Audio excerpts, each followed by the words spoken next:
Salut tout le monde, c'est Mister Gargois. Alors pour ceux qui ne me connaissent pas, je tiens une page Facebook qui s'appelle La Caverne d'Ali Gargois.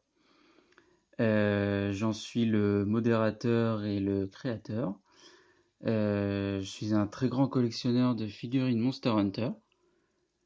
Et j'ai décidé de faire des vidéos parce que pour certains ça leur parle un peu mieux et puis ça permet de mieux découvrir les figurines qu'en photo. Donc voilà, pour ceux qui me connaissent, eh bien, re-bienvenue. Et pour les nouveaux, eh bien, bienvenue à vous. J'espère que vous allez apprécier. Donc, j'ai décidé de commencer par les petites figurines. Les toutes premières qui étaient sorties quand Monster Hunter Freedom Unit était sorti au Japon. Et donc exclusif au pays nippon. Nous avons donc là la collection Monster Hunter Soul Styling volume 1 qui sont sortis en décembre 2008. Ah oui, ça remonte maintenant. Presque 10 ans qu'elles sont sorties. Et donc voilà. Donc 9 figurines.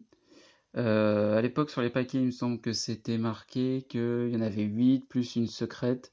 Je ne saurais pas du tout vous dire quelle était la secrète dans tout le lot. Étant donné que les boîtes sont quasi introuvables en entière, avec les 9 dedans. Donc voilà. Donc je vais vous les présenter plus en détail. On va commencer par les Yann Koukou. Donc je mets à niveau. Je fais tout ça avec mon téléphone, hein, donc c'est pas ouf. C'est des vidéos sans fioriture, sans montage, sans rien du tout. C'est tout en live. Donc voilà.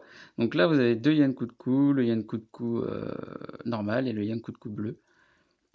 Sur les stocks, vous pouvez voir il y a des inscriptions avec l'icône du monstre. C'était typique de cette collection de figurines qui était déjà très, très bien détaillées et qui sont bien sûr dans le style Monster Hunter Freedom Unit, donc dans l'ancien design des monstres. Euh, Vous pourrez voir quand je ferai plus tard les figurines les plus récentes qui étaient sorties à partir de Monster Hunter 3.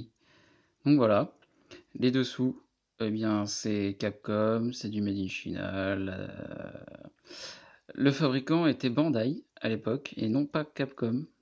C'est Bandai qui fabriquait ces figurines-là. Donc voilà. Elles sont très sympas, très rares aussi maintenant.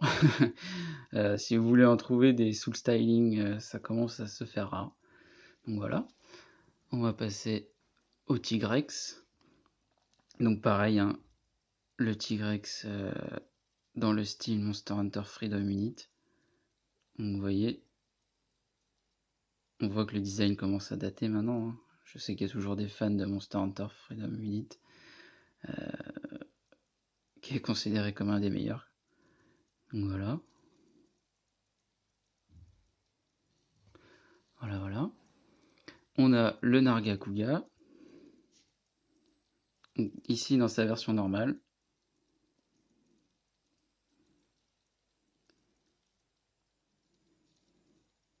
En position d'attaque, prêt à vous bondir dessus. Je vais vous montrer sa variante qui est en version rage. Alors moi j'appelle ça version rage quand ils sont énervés. Donc on peut voir, hein, il a les oreilles rouges. Après au niveau du corps c'est quasiment la même chose. Et vous pouvez voir donc du coup sa queue qui est hérissée comme dans le jeu bien sûr. Donc voilà pour le Nargacuga. On a ensuite le Diablos, le monstre assez redouté sur Freedom Unit. Un des monstres qui est les plus redoutés sur Freedom Unit. Surtout la quête du Diablos c'est une corne, hein, pour ceux qui se rappellent. Alors pour préciser, toutes ces figurines-là sont en plusieurs pièces, donc elles sont à assembler. On peut voir là, il y a la marque d'assemblage des ailes, des pattes aussi, et il y a des petits pics pour les tenir. Voilà. Je vais vous montrer la Diablos noire. Bien sûr, la Diablos noire, parce que Diablos noire est une femelle, pour ceux qui ne le savent pas. Hop là. Donc, Diablos noire, qui sur la figurine d'ailleurs est un petit poil bleuté. Je sais pas pourquoi le choix de cette couleur, mais qui reste tout à fait sympa. On peut les imaginer en train de crier ensemble. Je vous laisse imaginer. Hop. Et on va passer au plus sympa, bien sûr, les premières. Je suppose qu'ils avaient mis le Rathalos à l'époque, c'était pour faire vendre les premières figurines. Donc les Rathalos, ancien design, vous remarquerez, les couleurs sont pas très vives. On voit quand même les yeux, hein, c'est vraiment très bien détaillé, même les petites dents. On a les marques sur les ailes.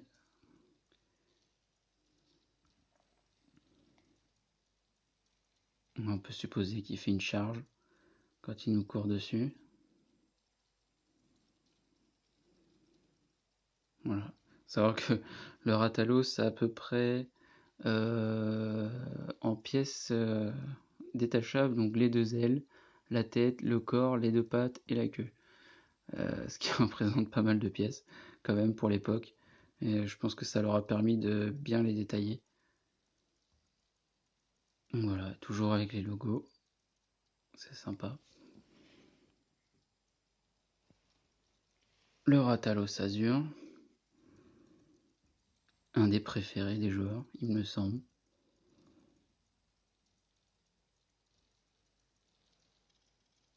Voilà, vous pouvez voir, on voit toujours les yeux. Hein.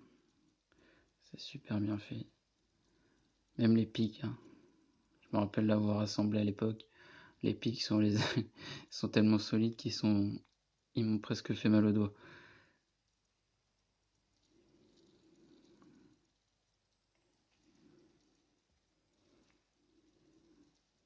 Voilà. Elles sont pas mal grandes en plus. Hein. Je pense qu'elles font à peu près, là d'envergure avec les ailes du Rathalos, on est à peu près à 10-12 cm. Ce qui est super. Et la dernière, le Rathalos argenté.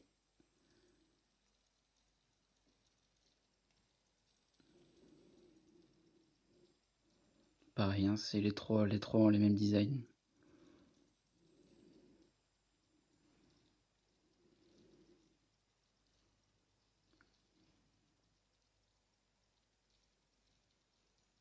Fait un peu peur.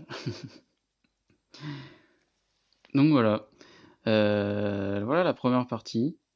C'est le premier volume sur 6 ou 7, il me semble, dans ces premières collections. Hop, un petit zoom. Voilà. Euh, donc je vous ferai d'autres vidéos plus tard si jamais cette première vidéo fonctionne.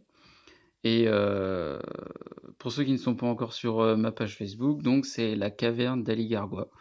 Vous pouvez y trouver plein de goodies qui arrivent de tous les mois en général. Et vous pouvez bien sûr aussi acheter sur demande. Vous me demandez ce que vous voulez, sans figurines, en goodies, autres. Donc voilà. Eh bien, j'espère que ça vous a plu.